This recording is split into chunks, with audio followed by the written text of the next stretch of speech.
Dear students, आज के इस लेक्चर में हम 12वीं क्लास का गणित का 11वां अध्याय त्रिविमीय ज्योमेट्री की प्रश्नावली 11.3 के बारे में बेसिक जानकारी हासिल करेंगे।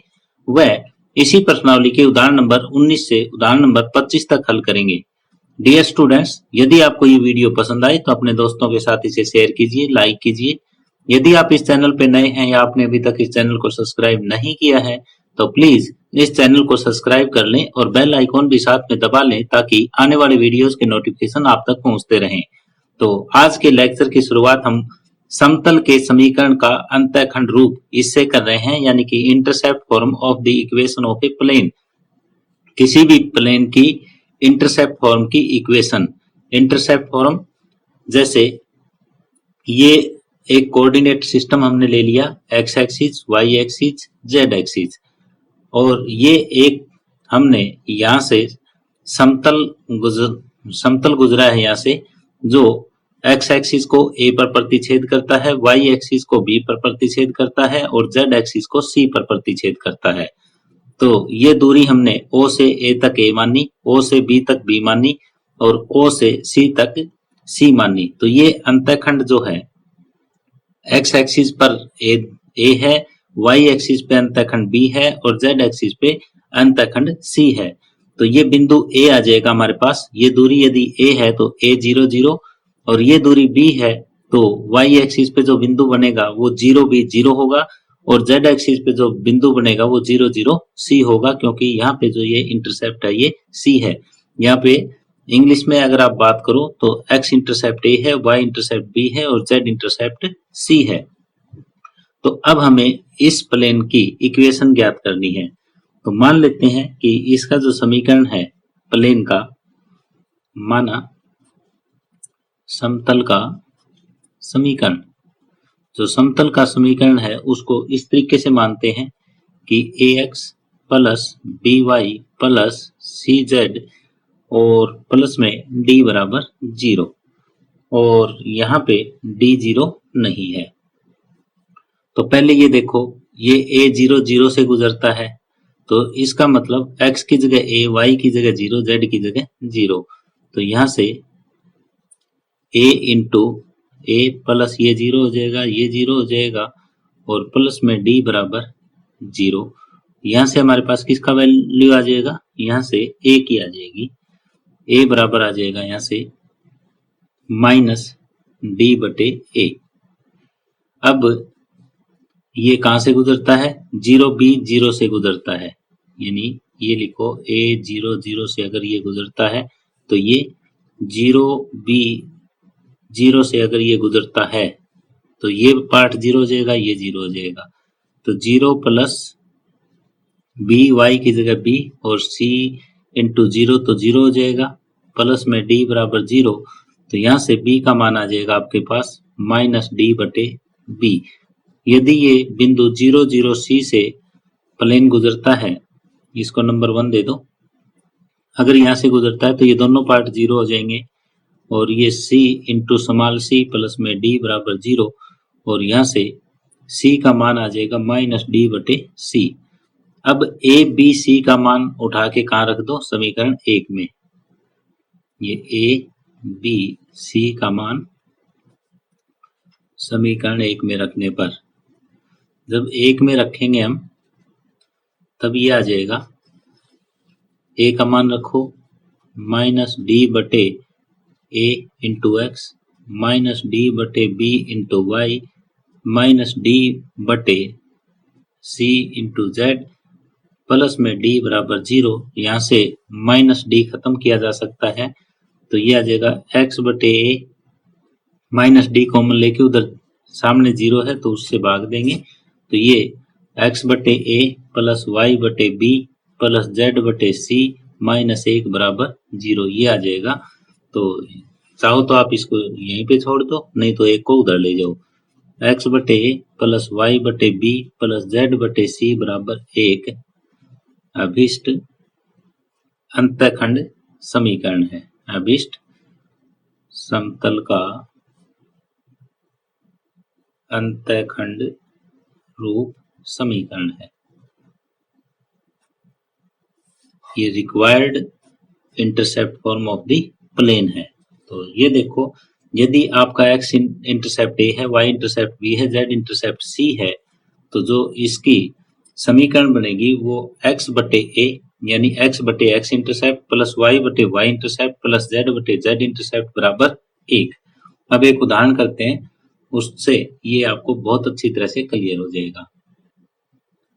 अब उदाहरण नंबर 19 है, उस समतल का समीकरण ज्ञात कीजिए जो x, y तथा z अक्षों पर क्रमशः 2, 3 और 4 अंतःखंड काटता है। तो ये देखो, यहाँ पे ये x एक्सिस, ये y एक्सिस, ये z एक्सिस, ये प्लेन है जो x एक्सिस, y एक्सिस और z एक्सिस को ये 2, 3 और 4 पर काटता है। तो इस प्लेन की जो इक्वेशन है तो वो इस टाइप से होती है, x by a plus y by b plus z by c is equal to 1। माना समतल का समीकरण वो होता है x बटे ए प्लस वाई बटे बी प्लस जेड बटे सी बराबर 1, और यहाँ a के बराबर 2 है, b के बराबर 3 है और c के बराबर 4 है। ये यहाँ पे रखो। तो समीकरण 1 से ये हो जाएगा x बटे 2 प्लस y बटे 3 प्लस z बटे 4 बराबर 1। ये आप लघुत्तम ले लो, लघुत्तम आ जाएगा 12। 6x प्लस में 4y प्लस 3z बराबर 1, आर पार गुणा कर दो। 6x plus 4y plus 3z बराबर 12 अभीष्ट समीकरण है। तो इस तरह से उदाहरण नंबर 19 कंप्लीट हुआ। अब आगे है दो समतलों के प्रतिच्छेदन से होकर जाने वाला समतल, यानी plane passing through the intersection of two given planes. पहले ये देखो सदिश रूप, यदि हमें प्लेन का सदिश रूप दे रखा है, एक ये मान लिया कि r डॉट n1 बराबर d1 और दूसरा हमें ये दिया हुआ है कि r डॉट n2 बराबर d2। ये कोई दो प्लेन हमें दे रखे हैं, तो इन प्लेन्स के इंटरसेक्शन से यानी प्रतिच्छेदन से होकर जाने वाला एक और समतल हमें ज्ञात करना है। ये दो समतल दिए हुए हैं और इनके प्रतिच्छेदन से होकर जाने वाला यदि हमें कोई समतल ज्ञात करना है तो वो इस तरीके से ज्ञात होगा कि r dot n1 plus lambda n2 बराबर d1 प्लस लैम्डा d2। तो ये आपको याद रखना है। ये है सदिश रूप। सदिश रूप में यदि हमें एक प्लेन ये दे रखा है r डॉट n1 और दूसरा r डॉट n2 हमें दे रखा है और इनके इंटरसेक्शन से हमें एक और प्लेन पास करवाना है, तो वो इस टाइप से होएगा r dot n1 plus lambda n2 और बराबर d1 प्लस लैम्डा d2। यदि इसे कार्तीय रूप में देखना हो, हमें कार्तीय रूप में दो हमें इस टाइप के प्लेन मिलेंगे, ax plus by plus cz बराबर d1 कह सकते हो, और यहाँ पे दूसरा जो बिंदु हम लेंगे ये a1 b1 c1 ले लो, दूसरा a2x b2y प्लस c2z बराबर d2। तो इनका जो इंटरसेक्शन से पास होगा वो इस टाइप से होगा, इधर सामने 0 ले आओ या फिर इसको इस तरीके से लिख लो कि a1x plus b1y plus c1z minus d1 बराबर 0, ये सामने 0 ले आओ। ये a2x plus b2y plus c2z minus d2 बराबर 0। तो इनका जो इंटरसेक्शन से पास होगा वो प्लेन ये होगा कि a1x plus b2y plus c2z minus में पहला d1 प्लस में lambda time a2x plus b2y plus c2z minus D2 बराबर 0। तो आपको या तो समीकरण इस रूप में दिए मिलेंगे, सदिश रूप में। सदिश रूप में अगर दिए मिले हैं तो जो इंटरसेक्शन से पास होता हुआ समतल है वो ये होगा। यदि कार्तीय रूप में दे रखे हैं तो सामने इधर 0 ले आओ और पहला यूं का यूं प्लस में लैम्डा टाइम दूसरा। तो ये दो समतलों के प्रतिच्छेदन से होकर जाने वाले समतल का समीकरण इस तरीके से हम ज्ञात कर सकते हैं। अब आगे उदाहरण हल करेंगे। अब आगे उदाहरण नंबर 20 है। समतलों r dot i plus J plus के बराबर 6 और r dot 2i plus 3j plus 4 के बराबर -5 के प्रतिच्छेदन तथा बिंदु 1 1 1 से गुजरने वाले समतल का सदिश समीकरण ज्ञात कीजिए। तो हमें ये पता है कि यदि एक प्लेन हमें r डॉट n1 बराबर d1 दिया हुआ है और दूसरा प्लेन r डॉट n2 बराबर d2 दिया हुआ है, तो इनके प्रतिच्छेदन से गुजरने वाला जो प्लेन होगा वो ये होगा कि r dot n1 plus lambda n2 और बराबर d1 प्लस लैम्डा d2। तो इस फार्मूले का प्रयोग हम यहाँ पे करेंगे। यदि r डॉट n1 बराबर d1 के साथ और r डॉट n2 बराबर d2 के साथ दी गई समतल का कंपैरिजन करें तो n1 के बराबर ये आ जाएगा, n2 के बराबर ये आ जाएगा, d1 के बराबर 6 है और d2 के बराबर -5 है। अब दी गई समतलों के प्रतिच्छेदन से गुजरने वाला जो समतल है वो इस फार्मूले की सहायता से ये हो जाएगा r dot n1 plus lambda n2 बराबर d1 प्लस d2, यानी d2 यहाँ -5 है तो 6 माइनस 5 लैम्डा यहाँ पे आ जाएगा। अब ये i वाले इकट्ठे कर लो, j वाले इकट्ठे कर लो, k वाले इकट्ठे कर लो और r के बराबर होता है xi प्लस yj प्लस में zk। ये प्रयोग हम r का मान करेंगे तो ये होगा xi प्लस yj प्लस में zk डॉट ये i के साथ 1 प्लस 2 लैम्डा इंटू i और j के साथ 1 प्लस में 3 लैम्डा इंटू j और प्लस में k के साथ 1 प्लस 4 लैम्डा इंटू k बराबर 6 माइनस 5 लैम्डा। अब इन दोनों की डॉट प्रोडक्ट करो, i के कंपोनेंट की मल्टीप्लाई i के साथ यानी x 1 जमा 2 लैम्डा, y के साथ 1 जमा 3 लैम्डा और z के साथ 1 जमा 4 लैम्डा बराबर 6 माइनस 5 लैम्डा। अब ये कहाँ से गुजरता है? ये बिंदु 1 1 1 से गुजरता है। ये समतल बिंदु 1 1 1 से गुजरता है। इसका मतलब x की जगह 1, y की जगह 1 और z की जगह 1 हम लिख देंगे। तो यहाँ 1 लिखोगे तो 1 प्लस 2 लैम्डा और y की जगह लिखोगे 1 तो ये 1 प्लस 3 लैम्डा, z की जगह 1 लिखोगे तो 1 प्लस 4 लैम्डा और ये 6 माइनस 5 लैम्डा। अब लैम्डा वाले एक तरफ कर लो, 2 और 3 5, 5 और 4 9 और ये इधर आएगा 14। 14 लैम्डा बराबर इधर 6 है, 6 में से 1 2 3, 6 में से 3 गया 3, लैम्डा का मान आ जाएगा हमारे पास 3/14।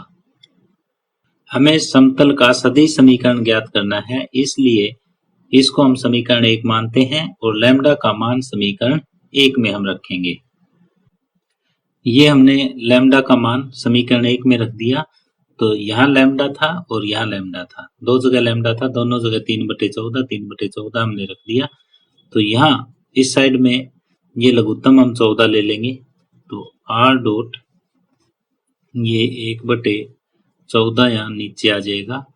तो ये 14 और 6 20 आई और 14j प्लस में 9, 14 और 9 23, 23j ये हो जाएगा 14 और 4 12, 14 और 12 26, 26 के बराबर यहाँ पे 14 6 84 माइनस में 15/14, ये लघुत्तम से लघुत्तम कट जाएगा और ये बन जाएगा r डॉट 20i प्लस में 23J प्लस में 26 के बराबर 84 में से 15 जाएगा 69।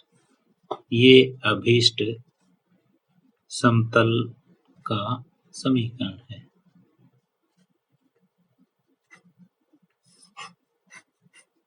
ये कह सकते हो ये समतल का अभीष्ट समीकरण है। तो यहाँ पे हमें ये ज्ञात करना था कि सदिश समीकरण ज्ञात करें। तो सदिश समीकरण के लिए ये समीकरण 1 में लैम्डा का मान रखना पड़ेगा। यदि आपको ये कह देता कि कार्तीय रूप में इसका ज्ञात करें तो इसको हम समीकरण 2 मान लेते और यहाँ पे लैम्डा का मान रख देते तो ये कार्तीय रूप हो जाता। तो इस तरह से उदाहरण नंबर 20 कंप्लीट हुआ। अब आगे है दो रेखाओं का सहतलीय होना यानी कोप्लेनरिटी ऑफ टू लाइंस कि दो रेखाएं हमें दे रखी होगी और वो सहतलीय कब होगी। इसके लिए कंडीशन ये है कि A2 माइनस A1 का dot product B1 cross B2 के साथ 0 होना चाहिए, तब ये दोनों रेखाएं जो होगी वो सहतलीय होगी। तो हमें प्रश्न में क्या दिया होगा, या तो ये दिया होगा कि दिखाओ कि ये दो रेखाएं जो है वो सहतलीय है।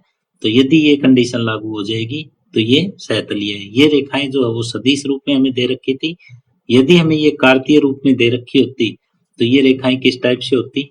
अब यदि इनको हमें कार्तीय रूप में लिखना है तो ये हो जाएगा R1 के बराबर A1 को हम क्या लिखें, A1 को लिख दें x1i plus y1j plus z1k,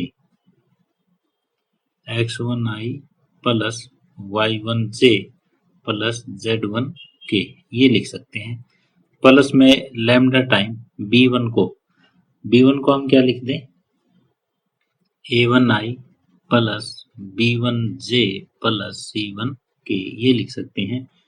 और R2 को x2i प्लस y2j प्लस में z2k प्लस में lambda time A2i plus B2j plus में C2k ये कार्तीय रूप में हमें रेखाओं के दो समीकरण मिले हैं। और ये रेखाएं जो है वो सहतलीय कब होगी, जब A2 minus A1 dot B1 cross B2 बराबर 0 है तो ये सहतलीय तब होगी। A2 माइनस A1 यानी इसमें से ये घटेगा x2 minus x1 y2 minus y1 z2 minus z1 और B1 cross B2 i j k की जगह ये आ गए। अब ये A1 B1 C1 A2 B2 C2 इनका सारणिक जो है वो 0 होगा तो ये सहतलीय होगी, नहीं तो सहतलीय नहीं है। तो यहाँ मैंने सदिश रूप में दो रेखाएं लिखी, उनके सहतलीय होने का फार्मूला आपको बताया, फिर कार्तीय रूप में दो रेखाएं लिखी और वो सहतलीय कब होगी वो आपको बताया। तो ये दोनों फार्मूले आपको याद होने चाहिए और आगे उदाहरणों में तथा प्रश्नों में इनका प्रयोग हम करेंगे। अब आगे उदाहरण नंबर 21 है, दर्शाइए कि रेखाएं x प्लस 3/-3 बराबर y माइनस 1/1 बराबर z माइनस 5/5 तथा x प्लस 1/-1 बराबर y माइनस 2/2 बराबर z माइनस 5/5 सहतलीय है। तो ये दो रेखाएं हमें दे रखी है और दिखाना है कि ये सहतलीय है। तो दी गई रेखाओं की तुलना सबसे पहले जो रेखाओं का मानक रूप है उससे करेंगे कि x minus x1/a1 y minus y1/b1 z minus z1/c1 और यहाँ x1 y1 z1 की जगह x2 y2 z2 और a1 b1 b2 की जगह a2 b2 c2 हो जाएगा दूसरी रेखा में। तो यहाँ देखो x1 के बराबर -3 है, y1 के बराबर 1 है, z1 के बराबर 5 है, x2 के बराबर -1, y2 के बराबर 2 और z2 के बराबर 5 है। इसी तरह से a1 के बराबर -3, b1 के बराबर 1 और c1 के बराबर 5, a2 के बराबर -1, b2 के बराबर 2 और c2 के बराबर 5 है। तो ये हमने इनका कंपैरिजन किया। अब दो रेखाएं जो है वो सहतलीय कब होती है, दो रेखाएं, ये फार्मूला मैंने अभी बताया था आपको, सहतलीय तब होगी यदि ये सारणिक का मान x2 minus x1 y2 minus y1 z2 minus z1 A1 B1 C1 A2 B2 C2 बराबर 0 हो। यानी यहाँ पे हम क्या करें, x2 माइनस x1 2 हो जाएगा, y2 माइनस y1 1 हो जाएगा, z2 माइनस z1 0 हो जाएगा। ये है -3 1 5 -1 2 5। तो ये क्या है, अब इसका सारणिक हम ज्ञात करेंगे और सारणिक देखो क्या होगा, यानी ये बराबर 0 हो तो ये होगा 2 गुणा में ये छोड़ा 5 माइनस 10 -5 -1 के साथ ये छोड़ेंगे -15 प्लस 5 -10 और प्लस में 0 इंटू -6 प्लस 1 -5, तो ये हो जाएगा बराबर 0। तो -10 प्लस 10 0 बराबर 0। तो ये सत्य है, ये सत्य है, इसलिए दी गई रेखाएं समतलीय है।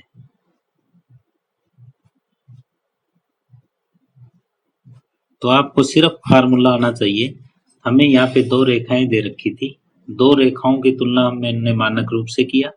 यहाँ से x1 y1 z1 x2 y2 z2 a1 b1 c1 a2 b2 c2 सभी के मान आ गए। ये रेखाएं सहतलीय तब होती है जब ये कंडीशन 0 हो। तो यहाँ पे ये कंडीशन हमारी 0 आई और 0 बराबर 0 है, तो ये सत्य है, इसलिए दी गई रेखाएं हैं वो समतलीय है। उदाहरण नंबर 21 कंप्लीट हुआ। आगे 2 समतलों के बीच कोण, एंगल बिटवीन 2 प्लेन्स, ये सेम उसी तरीके से होता है जैसे 2 रेखाओं के बीच में हमने कोण ज्ञात किया था, 2 सदिशों के बीच में कोण ज्ञात किया था कोस थीटा। तो वही सेम टू सेम यहाँ होगा। जैसे हमें कोई 2 प्लेन ये दे रखी है कि r डॉट n1 बराबर d1 और r डॉट n2 बराबर d2, 2 समतल हमें दिए हैं और माना इनके बीच का जो कोण है थीटा है। तो कोस थीटा ज्ञात करने का फार्मूला यही है, ये जो नॉर्मल के जो सदिश हैं उनका डॉट प्रोडक्ट बटे इन दोनों का मैग्नीट्यूड, n1 का मैग्नीट्यूड, n2 का मैग्नीट्यूड और पूरे का मैग्नीट्यूड, n1 डॉट n2 बटे n1 का मैग्नीट्यूड इंटू n2 का मैग्नीट्यूड, ये इन दोनों के बीच का कोस थीटा बनेगा। और थीटा यहाँ से ज्ञात कर सकते हो कि कोस इनवर्स ये वाली वैल्यू। तो ये सदिश रूप हमें दिया हुआ था, कार्तीय रूप हमें दिया हुआ हो तो हम किस तरीके से एंगल ज्ञात करेंगे वो देखो। यदि कार्तीय रूप हमें दे रखा है तो वो समीकरण समतलों की इस तरीके से होगी, a1x प्लस में b1y प्लस में c1z प्लस में d बराबर 0 और ये d1 कह सकते हो a2x plus b2y plus c2z plus में d2 बराबर 0। ये 2 समतल हमें दिए हैं और इनके बीच का कोण थीटा हमें मान लेना है। तो यहाँ से कोस थीटा जो होगा वो इस तरीके से होगा, a1 a2 plus b1 b2 plus c1 c2, यहाँ कांस्टेंट का कोई मतलब नहीं है, बटे a1 का स्क्वायर प्लस b1 का स्क्वायर प्लस c1 का स्क्वायर और दूसरी ब्रैकेट में a2 का स्क्वायर प्लस में b2 का स्क्वायर प्लस में c2 का स्क्वायर और पूरे का मैग्नीट्यूड। तो ये कोस थीटा हमने सदिशों में भी ज्ञात किया था। इसके बाद रेखाओं के बीच में कोण ज्ञात किया तब भी यही था। अब यहाँ चाहे रेखाओं के बीच में कोण ज्ञात करें चाहे इनके नॉर्मल के बीच में कोण ज्ञात करें, कोण तो सेम ही होगा।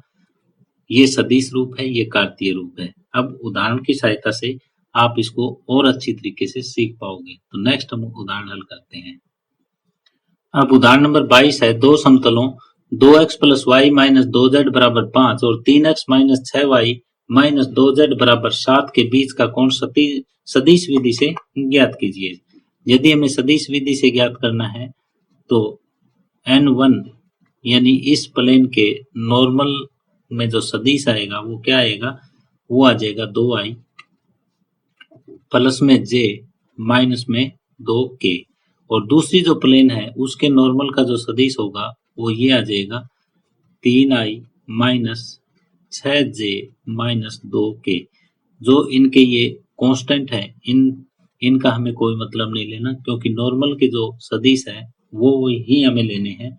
माना इन दोनों के बीच का जो कोण है वो थीटा है, माना दोनों समतल के बीच का कोण थीटा है, तो इसलिए कोस थीटा के बराबर फार्मूला हमारे पास होता है कि n1 का डॉट n2 के साथ बटे n1 का मैग्नीट्यूड इंटू n2 का मैग्नीट्यूड और पूरे का मैग्नीट्यूड। ये फार्मूला हम यहाँ पे लगा देंगे। इन दोनों का डॉट प्रोडक्ट करो, 2 3 6 माइनस में 6 और प्लस में 4 बटे 2 का वर्ग 4 प्लस 1 प्लस 4 और यहाँ पे करोगे तो 9 प्लस 36 प्लस में 4 और पूरे का मैग्नीट्यूड। ये बनेगा 4 बटे 4 4 8 1 9, 9 का वर्गमूल 3 और 9 36 45 4 49 का वर्गमूल 7 यानी 4 बटे 21। और यहाँ से थीटा आप ज्ञात करोगे तो कोस इनवर्स 4 बटे 21 आ जाएगा।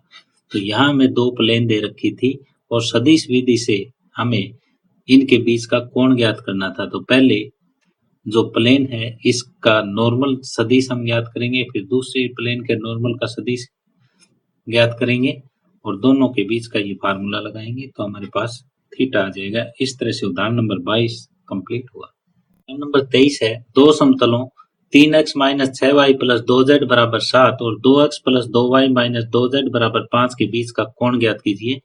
तो यहाँ हमें दो समतल दे रखे हैं, उनके बीच का कोण ज्ञात करना है। तो दिए गए समतलों की तुलना हम जो मानक रूप है समतल का उनके साथ करेंगे। जैसे एक समतल हमने a1x plus b1y plus c1z बराबर d1 माना और दूसरा समतल a2x plus b2y plus c2z बराबर d2 माना। यहाँ से इनका कंपैरिजन करके a1 a2 b1 b2 और c1 c2 के मान ज्ञात कर लिए। अब हमें ये पता है कि माना इनके बीच का कोण थीटा है।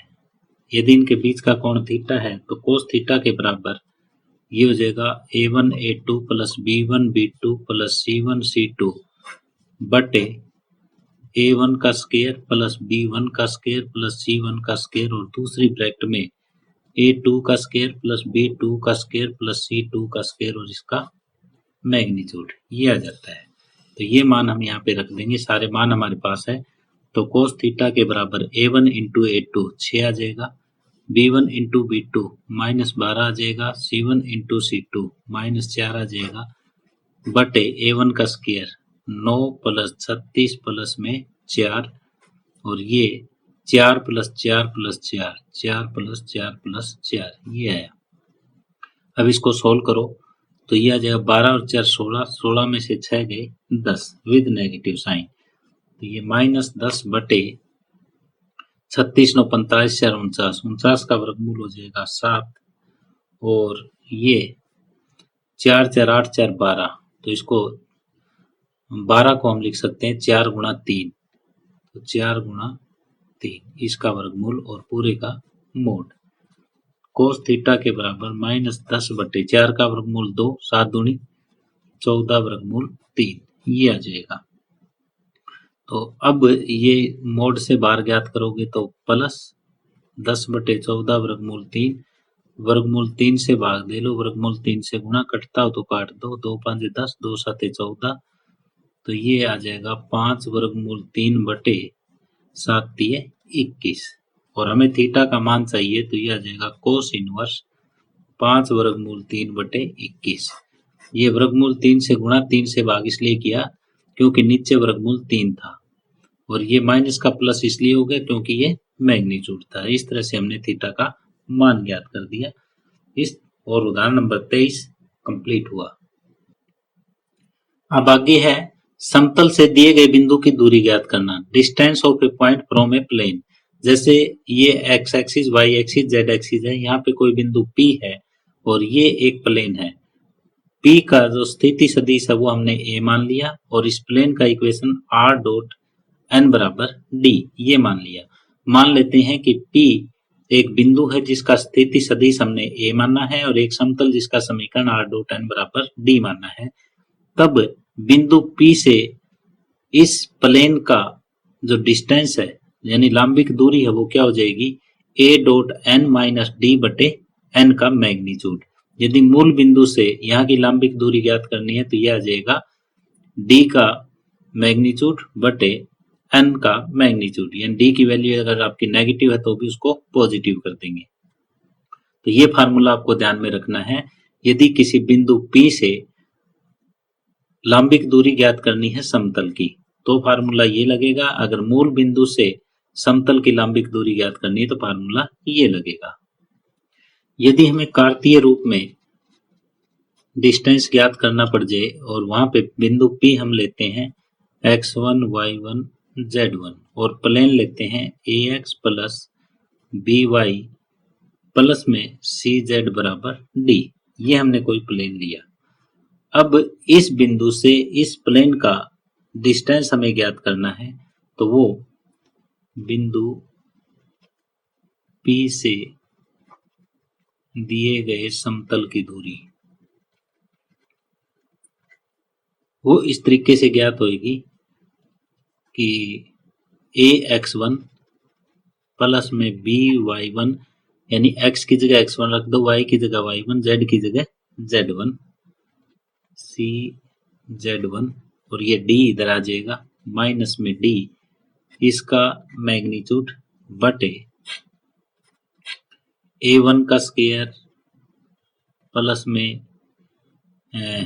यानी ये a1 नहीं है, a ही है केवल, a का स्क्वायर प्लस में b का स्क्वायर प्लस में c का स्क्वायर और ये पूरे का इस तरह से मैग्नीट्यूड आप लगा दो। एक बिंदु दिया हुआ है और एक समतल दिया हुआ है तो यहाँ पहले बिंदु P से समतल की दूरी ज्ञात करने के लिए x की जगह x1, y की जगह y1, z की जगह z1 और d को इधर ले आएंगे और बटे में a square plus b square plus c square के वर्गमूल और पूरे का मैग्नीट्यूड। ये बिंदु P से दिए गए समतल की लंबिक दूरी के लिए फार्मूला है। तो पहले मैंने आपको बताया था कि यदि ये प्लेन का समीकरण सदिश रूप में दे रखा है तो लंबिक दूरी इस तरीके से ज्ञात करोगे। यदि प्लेन कार्तीय रूप में हमें दिया हुआ है तो लंबिक दूरी इस तरीके से ज्ञात करोगे। तो दोनों तरीके मैंने आपको बता दिए हैं और क्वेश्चन और उदाहरण जो है वो दोनों तरीके से ही आपको सोल्व करने हैं। कहीं पे आपको सदिश समीकरण दिया मिलेगा और कहीं पे कार्तीय समीकरण दिया मिलेगा। अब उदाहरण नंबर 24 है, बिंदु 2, 5, -3 की समतल r dot 6i -3j plus 2 के बराबर 4 से दूरी ज्ञात कीजिए। तो हमें दूरी के लिए फार्मूला पता है कि वो ये होता है a डॉट n माइनस में d इसका मैग्नीट्यूड बटे n का मैग्नीट्यूड। तो यहाँ पर a के बराबर देखो क्या है, a जो है वो दिए गए बिंदु P का स्थिति सदिश होता है 2i प्लस में 5j माइनस 3 के और n के बराबर हमें मिला है 6i माइनस 3j प्लस में 2 के और d के बराबर है 4। तो लंबिक दूरी बिंदु से लंबिक दूरी जो होगी वो इस तरीके से होगी, a लिखो 2i plus 5j minus 3k का डॉट n के साथ 6i minus 3j plus 2k और माइनस में d का मान 4 इसका मैग्नीट्यूड बटे n का मैग्नीट्यूड यानी 6 का वर्ग प्लस में माइनस 3 का वर्ग प्लस में 2 का वर्ग और इसका वर्गमूल। तो ये जगह 2 छिके 12 माइनस 15 माइनस 6 और ये माइनस 4 है इसका मैग्नीट्यूड बटे 36 प्लस 9 प्लस में 4, 15 और 6 21, 4 25, 25 में से 12 जाएगा तो माइनस 13 बचेगा, 36 9 45, 4 49 का वर्गमूल 7 होगा और ये जब हम इसकी मैग्नीट्यूड वैल्यू लेंगे यानी मॉडुलस वैल्यू लेंगे तो वो हो जाएगा प्लस का 13/7। ये इतनी बिंदु P से दिए गए समतल की लंबिक दूरी है, इतनी इकाई। इस तरह से उदाहरण नंबर 24 कंप्लीट हुआ। इसके लिए सिर्फ आपको ये फार्मूला आना चाहिए। यदि फार्मूला आता है, ए का मान आपके पास है, एन का मान है, डी का है, तो ए डॉट एन ज्ञात करो, उसमें से डी घटाओ, उसकी मॉडुलस वैल्यू दो और एन के मैग्नीट्यूड से उसको डिवाइड कर दो। एक रेखा और एक समतल के बीच का कोण ज्ञात करना। तो हम दो रेखाओं के बीच में अब तक कोण ज्ञात करना सीख चुके हैं, दो समतल के बीच में कोण ज्ञात करना सीख चुके हैं। रेखाओं के बीच में जब कोण ज्ञात करते थे तो कोस थीटा के बराबर इस टाइप का फार्मूला होता था।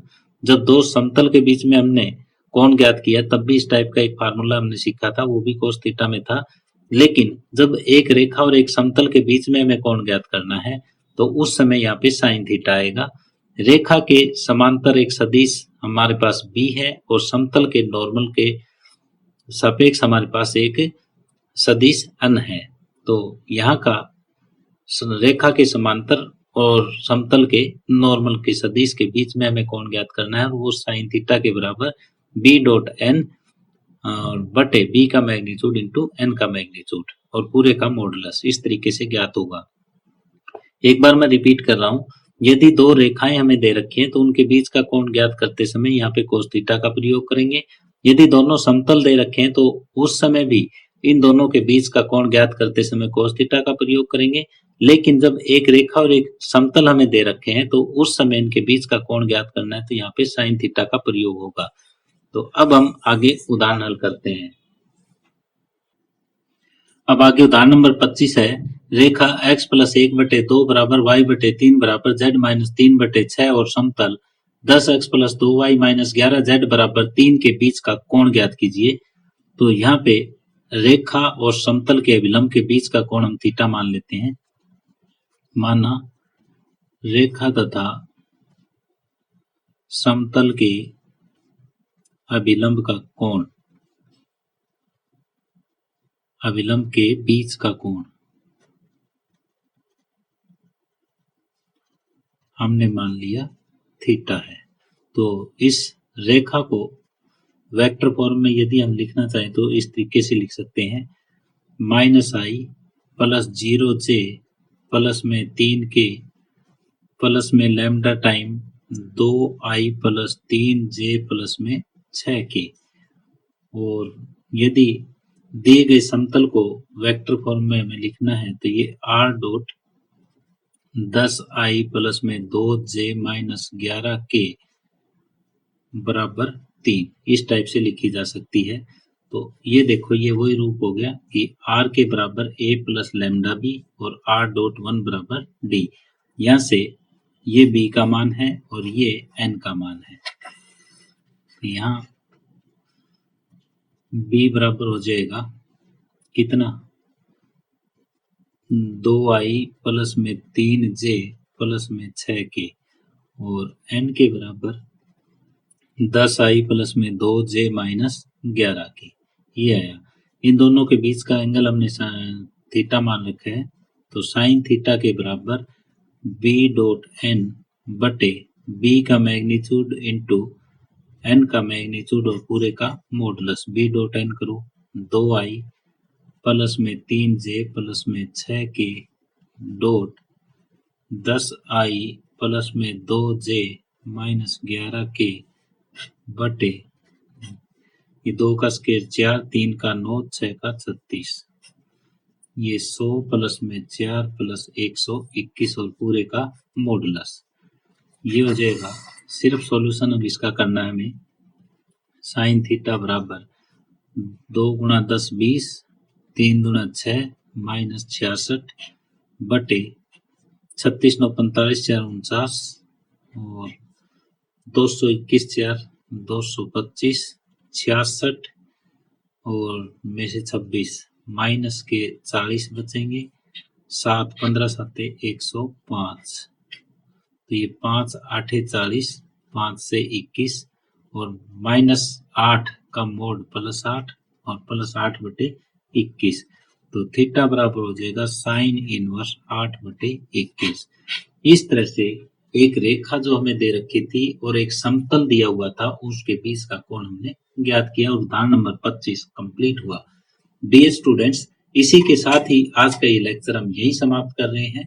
यदि आपको ये वीडियो पसंद आई हो तो अपने दोस्तों के साथ इसे शेयर कीजिए, लाइक कीजिए। यदि आप इस चैनल पे नए हैं या आपने अभी तक इस चैनल को सब्सक्राइब नहीं किया है तो प्लीज इस चैनल को सब्सक्राइब कर लें और बेल आइकॉन भी साथ में दबा दें ताकि आने वाले वीडियोस के नोटिफिकेशन आप तक पहुंचते रहें। धन्यवाद।